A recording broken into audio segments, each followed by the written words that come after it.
So I've decided it's now my turn to add to the deluge of YouTubers who've said a little piece about authorial intent. I know, how original. But in my own defense, I do think I'm approaching the topic from an angle that doesn't get quite as much airtime on YouTube. We'll see.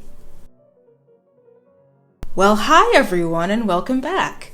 I think I'm beginning to fall into something resembling an actual video schedule here. We'll see how well I do keeping it. Anyway, let's get into the video. So I called myself a snipey baby Bible scholar earlier, and on reflection, I think I might have puffed myself up a little bit there. What I have honestly amounts to some basic biblical and classical Christian literacy, which I thought would be super common, but I guess isn't from what I've observed. So a biblical author's probable intended message is something you're going to hear me talk about pretty frequently on this channel. Now, some people, both evangelical fundamental and not, believe that in authorial intent lies the literalist truest meaning of the biblical text. And evangelical or fundamental believes this because they believe that if they're going to get as close as they can to, air quotes, the words of God, authorial intent is the best way to do that. A few liberal and leftist interpreters, not the same thing, I'll talk more about that in another video, are drawn to authorial intent because they sincerely believe that all the horrifying violence that's been done in the name of the Bible is the result of misinterpretation, and that recovering original authorial intent is the best way to combat that. Now, in the latter case, I have a lot of sympathy with that tactic, and I do really believe that sometimes authorial intent can be extremely useful and instructive if we allow it to be. But I do not think that going back to authorial intent is always our best bet for either finding the truest meaning of a text or, more to the point, the most ethical meaning. And I'm going to demonstrate that with the example of the curse of Ham. Okay, context. In 1619, a ship named the White Lion docked at the port of Old Point Comfort, which is now Hampton, Virginia. Among other cargo, the White Lion had on board some 20 or 30 enslaved Africans, and because the ship needed supplies in order to keep on sailing, and I guess they didn't have enough cash on hand, the captain traded the labor of the Africans in exchange. As far as historians are currently aware, this seems to have been the first instance of trading Africans as slaves in the Americas. Now, I mention this because I want to make it clear that from day one, American enslavement of Africans and African-descended people was always economically motivated first. The ideology came later. Having said that, by the time slavery in America was institutionalized and made permanent, a condition that you were born into that you couldn't buy your way out of, there was plenty of ideology involved, including plenty of Christian theology and hermeneutics. Now, there were plenty of people in the colonies who were very vocally critical of slavery long before the Revolutionary War, and who appealed to the Bible in their arguments. Judge Samuel Sewall, for example, published The Selling of Joseph in 1700s, referencing the biblical Genesis story.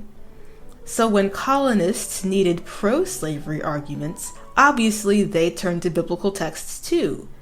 And one of those texts was Genesis chapter 9. Now, I'm very sorry if this is a text you're already familiar with, but I'm never sure how much context it's a good idea for me to give, so bear with me if you know this stuff. At the end of Genesis 9, after the flood is over and everybody's off the ark, Noah plants a vineyard, gets drunk, and passes out naked in his tent. Cue jokes about college students here. One of Noah's 3 sons, Ham, quote, sees his father naked, and then goes and tells his brothers Shem and Japheth. Shem and Japheth immediately walk in, backwards, not looking at their father, and cover him up like good, respectful sons. Then Noah wakes up, sobers up, hears about what happened, and according to the NRSV translation, says this: "Cursed be Canaan, the lowest of slaves he will be to his brothers." Canaan, in the biblical text, is supposed to be one of the sons of Ham. Now, in case you don't quite see the connection, Africans as a whole were, at the time of American slavery, supposed to be descendants of Cush, who is also listed as one of the sons of Ham in Genesis 10. Colonists, and I guess you could say Americans after the Revolutionary War, who argued for slavery, pointed to Genesis 9 to argue that as descendants of Ham, Africans were ordained by God to be enslaved by other nations. By the way, if you run across the phrase "children of Ham" in old-timey discourse surrounding black slaves in America, that's what it's referring to. Now, you may have noticed something a little bit fishy. As I said, Africans were supposed to be descendants of Cush, who is a son of Ham. Noah in the text curses Canaan. And the one with the active role in the drunk Noah story is Ham, but again, Noah doesn't appear to have cursed Ham, and Noah didn't curse Cush. Noah cursed Canaan. Now, I don't think you have to even read the Bible super closely to feel like this is a little bit fishy.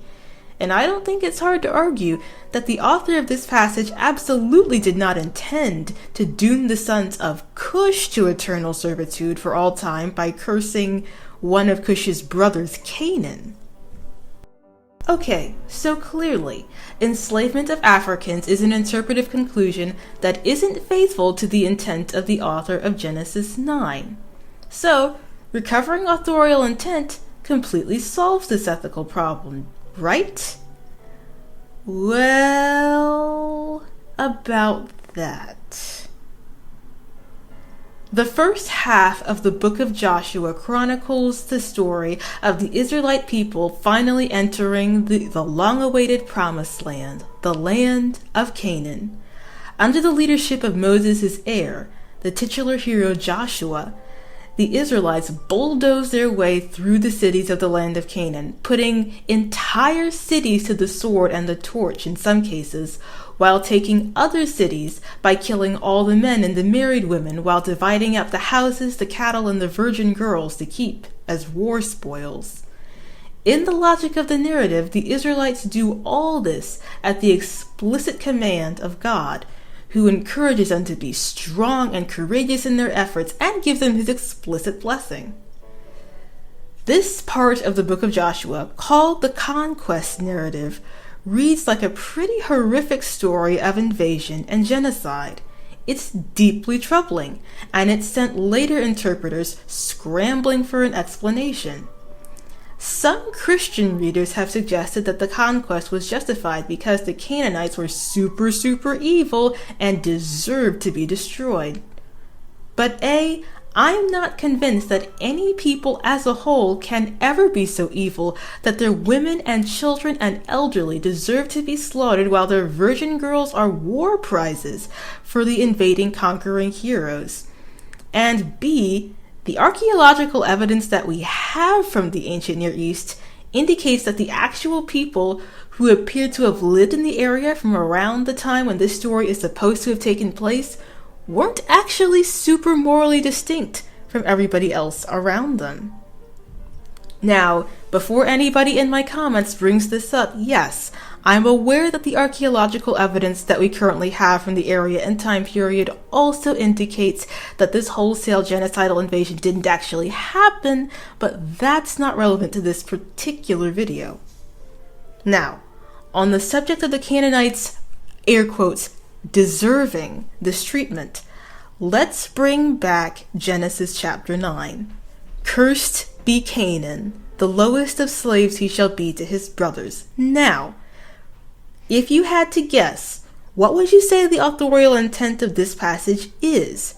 especially in conjunction with the conquest narrative of the book of Joshua?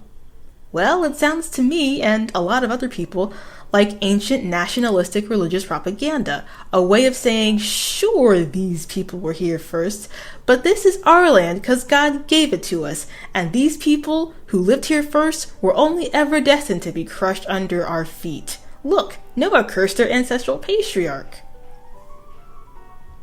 Now, I wonder if there's an example in the modern world of an invading nation using this reading of Genesis 9 to justify violently seizing land from the people who actually lived there. I wonder if the invading colonizers might even have called the original residents of the land Canaanites, and themselves the conquering children of Israel. Okay, so back to authorial intent. Maybe the American justification of slavery isn't faithful to the spirit of the original author's probable intent in the Curse of Ham story. But you know what is? Manifest destiny. The ideological underpinning of manifest destiny is well within the spirit of what the original author of the Curse of Ham story probably intended to say. And that, to me at least, is the big downside of authorial intent as a guiding principle of biblical interpretation. Because while misinterpretation of the Bible to oppressive and violent ends can in a lot of cases be a valid concept, some texts of the Bible were originally intended by their authors to be violent in some way, violence they believed to be justified, but violent nonetheless. Now, going back to authorial intent may satisfy some readers who believe that an author's intended message is the truest meaning, but it doesn't satisfy readers like me who believe that we should interpret the Bible with an eye to do no harm first. Of course, that then leads to other questions, like what it means to interpret the Bible faithfully, and what it means to say that the Bible is God's word, or that it's authoritative, and whether or not the Bible itself is an ethically problematic document by its very nature, and more. But I think those conversations can be saved for another day. Well, that's the video, and thanks so much for watching. I'm on a roll now, uploading in a timely manner. Yes, I am. Once again, I would like to thank my one and only patron, Carl. I'm also really indebted to the small but growing circle of Christian left-tubers that I've found since having started this channel. You guys are absolutely wonderful, and I'm so glad to have you all in my life. Big thanks especially to Damon Garcia and Snapple and Cats, and I'm just going to go ahead and drop the links to your channels in the description. And now for the plugs for my own stuff. If you enjoyed the video, please give it a like or maybe even consider subscribing. I would love to hear you guys' thoughts on this one in specific, because I'm going to talk a lot about authorial intent going forward. And as always, my Patreon and Ko-fi are both in the description as well. Thank you very much, and have a nice day.